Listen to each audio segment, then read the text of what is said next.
What's going on, everybody? I'm Max Ralph. Seth Engle. We are the 1-0 podcast, and we're coming at you, another weekly episode. No, we said we weren't going to do those, but we're kind of doing it again.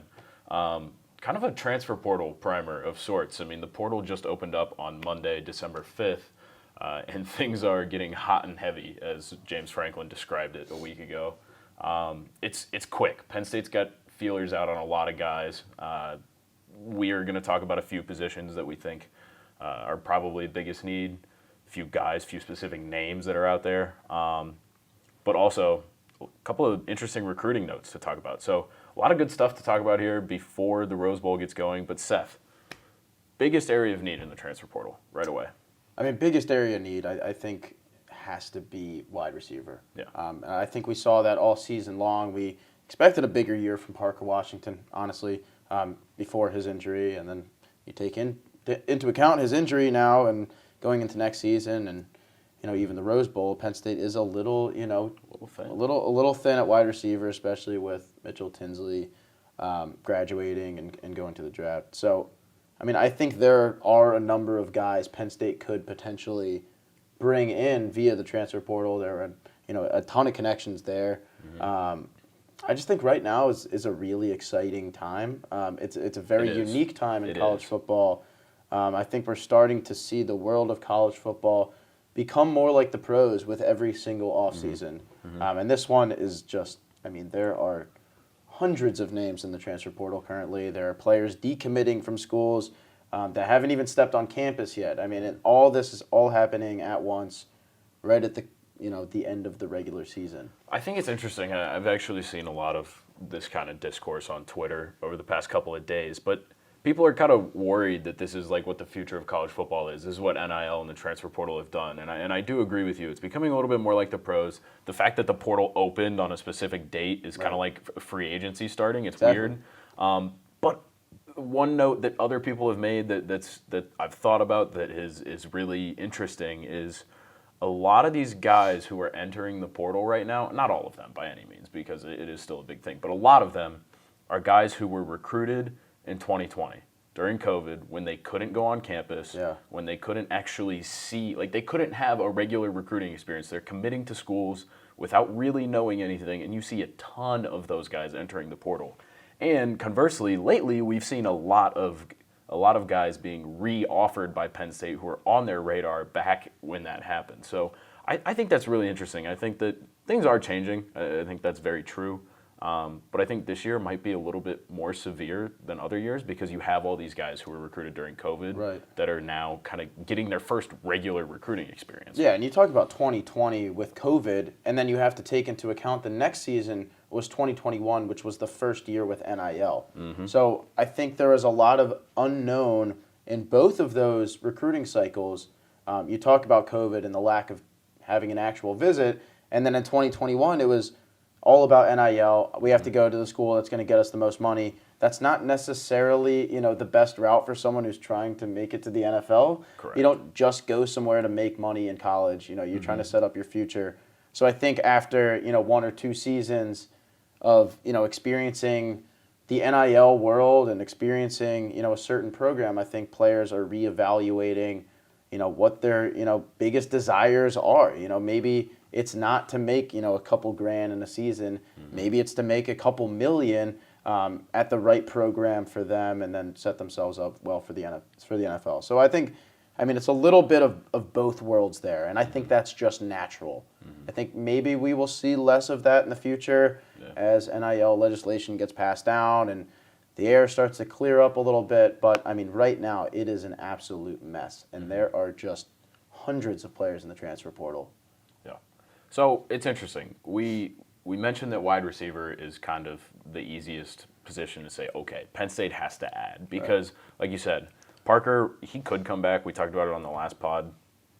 I think he probably will. I think he will. I would put honestly a solid prediction that he will. I think that his stock dropped this year, honestly. I thought, at the beginning of the season, he was potentially the best slot receiver in going into the draft. Mm-hmm. I think The injury hurts him. I think even when he was healthy, I don't think he was utilized. Right. He necessarily properly. started to turn it on, but then he got hurt. So, it's I think he benefits from another year. I would predict he's coming back. But you lose Mitchell Tinsley.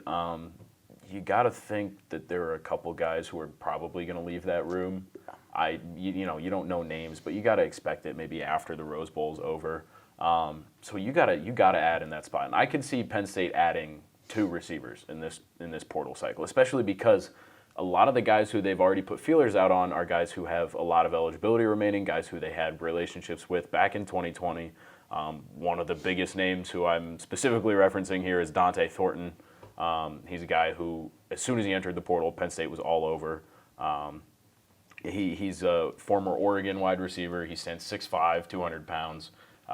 Honestly, a body that Penn State could really use. They haven't had a big body receiver in a while.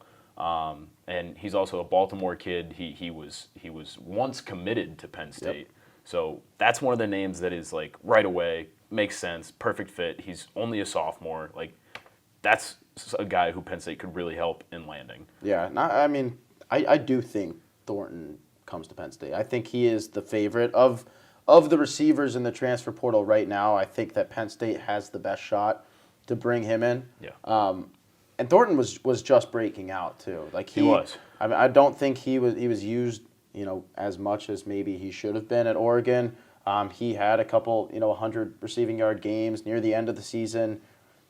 He's trending upwards, and I think that's exactly what Penn State likes when they bring in a guy from the transfer portal. Yeah, he's a guy who could benefit from a change of scenery too. Just hasn't really necessarily put it together the way he thought he was going to. But that's kind of different from the other guys who they've offered or have been in contact with. Obviously, we're not going to be able to talk about everyone who they've offered, but as far as receivers go, some of the other guys are like proven names who have really stood out at places. You look at Dante Cephas, Kent State. He had 744 yards and 3 touchdowns this season, but he's a guy who really turned it on for Kent State. He had 246 receiving yards in 1 game this season. He is speedy, but he's also got some local ties. He's a Pittsburgh kid. The local ties are really kind of a theme here with the transfer portal. You go to Cephas, then you've got a guy like Jimmy Horn out of USF, who's kind of a cross between a wide receiver and a kick return specialist. He's super speedy.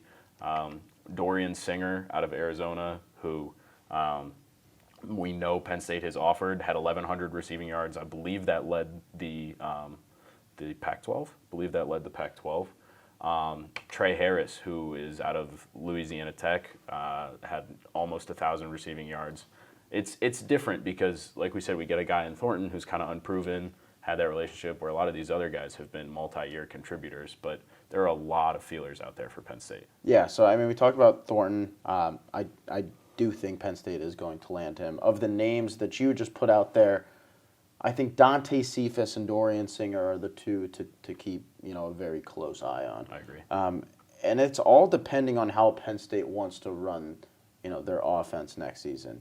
I think Keandre Lambert-Smith, I think, is good. Mm-hmm. I'm not sure exactly, how his role will expand next season with Drew Aller.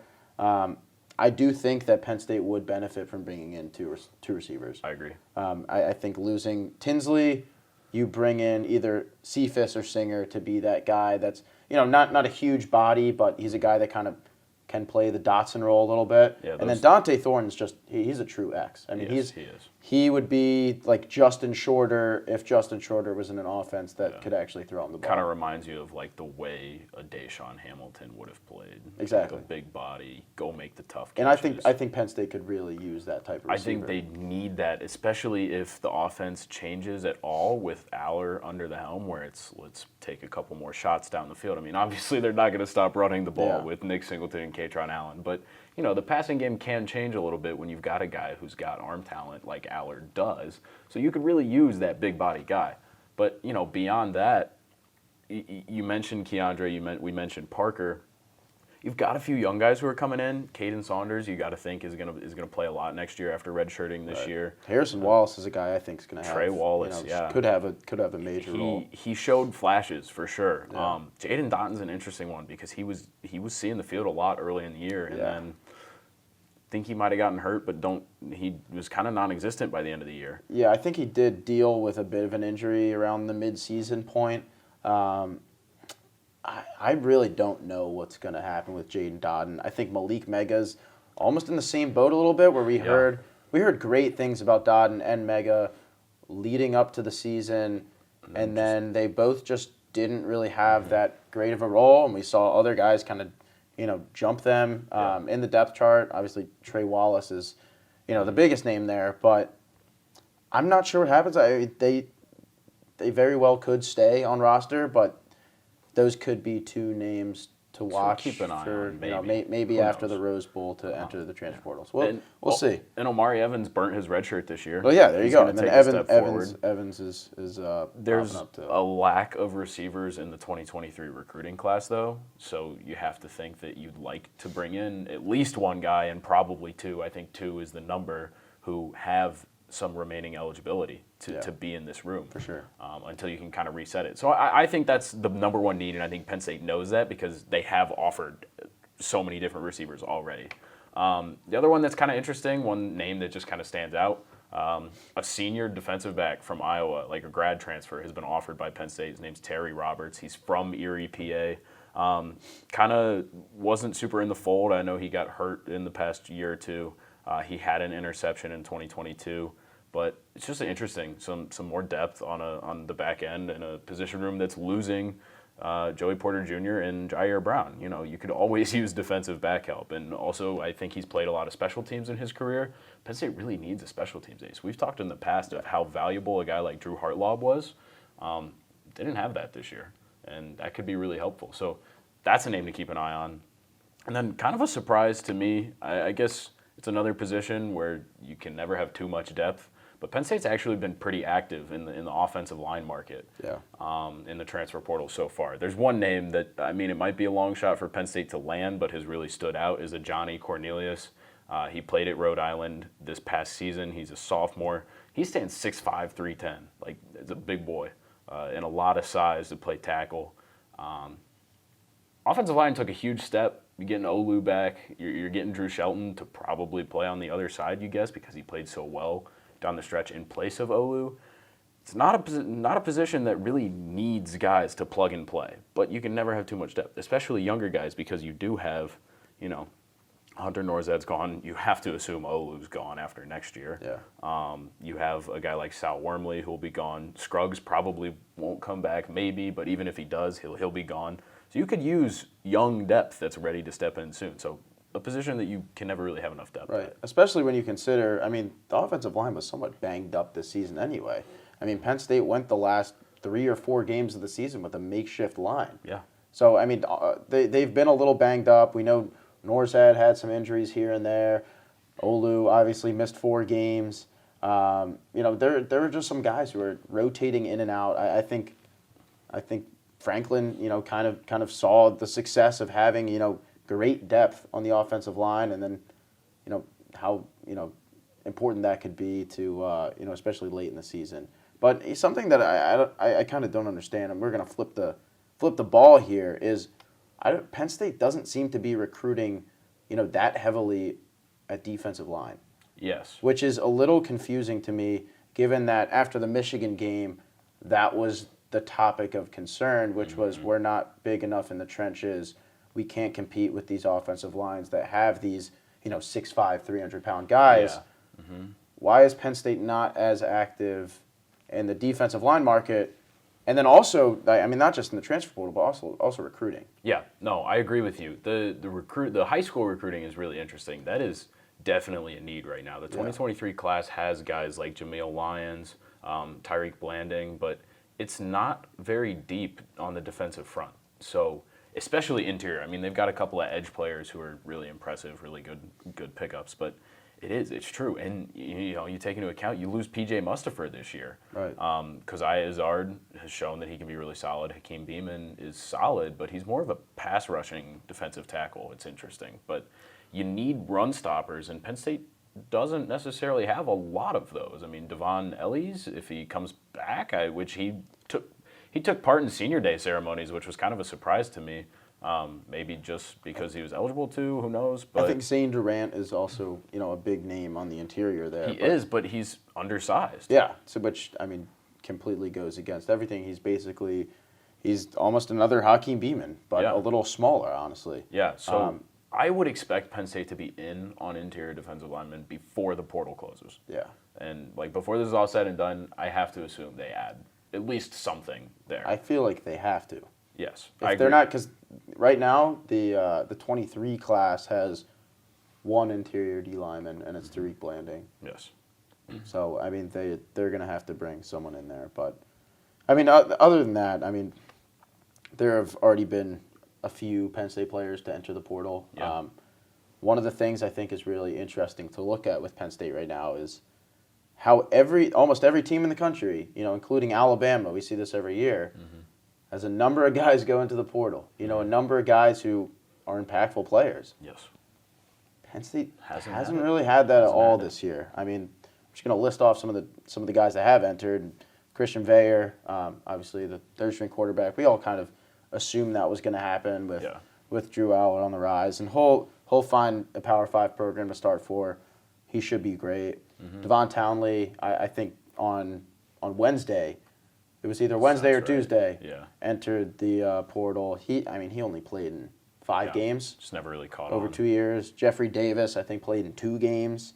Malik McNeil didn't play at all, and Rodney McGraw, I think, played in 2 games. Yeah. So it's not a ton of impact players that they're missing here. The only thing for me that you got to wonder about is how many are going to wait until after the bowl game to enter. Yeah. The portal just opened up, and you want to get eyes on your film as soon as you can so that teams don't fill their needs before you're available. So there might not be many more to enter, but also, if I was a player, I want to go to the Rose Bowl, and I want to get that team experience before I leave, Exactly. So it's interesting. I think more will enter, but I really don't see a lot of super high impact guys leaving.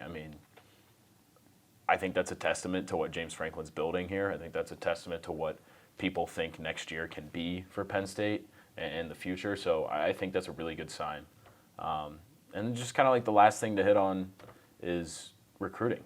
There's with the season ending and with a little bit of a lull between the bowl game, a lot of high school recruiting going on as people try and finish up their 2023 classes before signing day on December 21st. A couple of interesting things have happened in the past few weeks. I think what came first, Daniel Harris, big-time defensive back, target, was committed to Georgia. Then he decommitted, and it was instant, like that. He was crystal balled, predicted all over the place to go to Penn State. Well, it's kind of been backed off since he's been re-crystal balled to Georgia, which is kind of interesting. And it seems like the momentum for Penn State has kind of died down there. And then beyond that, you got Kavion Keys and Mason Robinson. Yeah, I want to touch on Daniel Harris a little bit here. I think the reason why he might be crystal balling back to Georgia is just to take into account how deep Penn State's defensive back room is right now. That future is bright. It is. Even with Porter Jr., heading to the NFL. It's a very strong unit right now, and it's very deep and it's very young. So I understand why he'd potentially crystal ball back, especially when you take into account the 4 or 5 defensive backs Penn State's bringing in with its 2023 class. There's a lot. It's loaded. And then Kavion Keys decommitted from North Carolina. He's been a target for a long Thursday. time. Yeah, so Kavion Keys was a major target in the summer. Ended up going to North Carolina. He was a part of Penn State's potential sweep of the top 5 in Virginia. Didn't happen. It's looking like he's probably going to come to Penn State. As of today, 24/7's top 2 recruiting directors, Steve Wolfong and Brian Don, both crystal balled him to Penn State today. Yeah, he's great. He's an outside linebacker, but he also can play the interior. Yeah, he's a little bigger, 6'3", 205. Penn State could really use some interior linebackers, and that might be a situation where they try to put 10, 15 pounds on him and have him move inside. But yeah, I think that's gonna happen pretty soon. Right, and then Mason Robinson's the other name you mentioned, who's currently committed to Northwestern. He hasn't decommitted quite yet. It's looking like that could be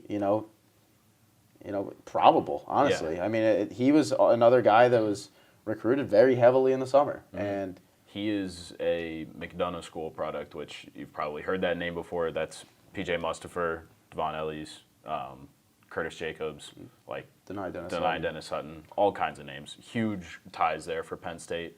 So he'd be a nice add, and he is a defensive lineman. Yeah. With he's 6'4", 230, which kind of projects a little bit more for the edge, but on that 6'4" frame, you could easily add some weight onto it and potentially move him inside, which, as we just talked about, is something Penn State could really use. So he's supposed to be visiting here soon and has been predicted to flip, which would be huge.